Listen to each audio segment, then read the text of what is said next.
A Mancomunidade do Salnés volve mirar cara ao sector vitivinícola no deseño da súa oferta formativa. Xa está en marcha un novo curso enmarcado no seu programa integrado de emprego que formará o alumnado en enoturismo e elaboración de viños. Se necesitan personas formadas en todos estos ámbitos. A veces hai personas en enoturismo, pero non teñen tanta vinculación coa elaboración de viños, e hai personas que teñen moita formación en elaboración de viños e ao mellor non tanto en enoturismo. Por lo tanto, unir esas dúas áreas vos vai a ter unha perspectiva moito máis ampla. Por lo tanto, aproveitar esta oportunidade que hai moitas empresas que están necesitando precisamente destes perfiles, que se están nas que vos estades formando, pois son moi necesarios para un sector tan importante que como pode ser o turismo e como pode ser pois o mundo vitícola. O curso desenvolvese nas adegas Condes de Albarei e Pazo Baión. Por primeira vez, a formación combina estes dous aspectos do sector. Dunha banda, os 8 alumnos participantes adquirirán coñecementos técnicos sobre a elaboración de viños. Poder transmitir todos os traballos e os coñecementos que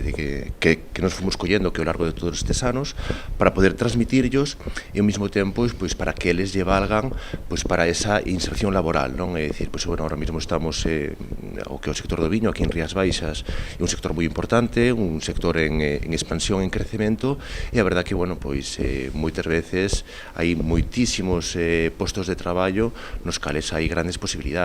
Da outra, porase o foco no enoturismo e na comunicación do viño. O obxectivo é que os coñecementos do alumnado non se queden únicamente en saber como se elabora un viño, senón que aprendan a contalo e a convertelo nunha vivencia. Como foi crecendo, como foi evolucionando, ata chegar a formar unha parte importante en todo o que é o contido das adegas, non?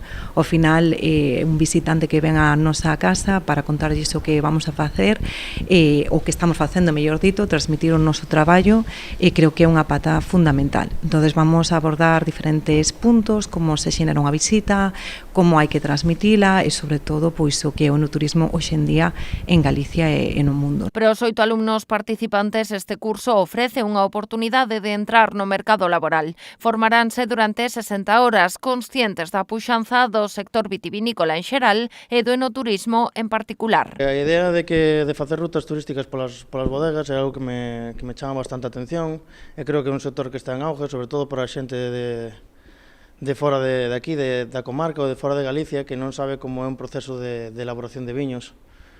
Penso que pode resultar moi interesante explicarlle a xente de outros lados de España ou do mundo en que consiste a elaboración do viño albariño en Rías Baixas. Para a Mancomunidade non se trata só do seu compromiso cunha formación que atenda as necesidades reais do mercado laboral. Tamén entronca coa aposta que fan polo enoturismo como elemento desestacionalizador do turismo. A comarca está traballando moito na desestacionalización, pois é algo moi importante. Por lo tanto, todos esos coñecementos que se poden adquirir no que pode ser a elaboración e todos esos coñecementos en enoturismo vamos a permitir ter unha visión, eu creo que moito máis amplia, precisamente para que eses turistas e visitantes que poidan visitar pois as distintas bodegas ou as distintas entidades relacionadas co mundo do viño teñades unha perspectiva moito máis global e, polo tanto, creo que moito máis atractiva tamén para o turista. No marco deste programa integrado de emprego estanse a desenvolver outros cursos como caixeiro reponedor, operador de carretas elevadoras, creación de blogs, ecoturismo, logística de almacén, big data, agricultura de precisión ou teleasistencia.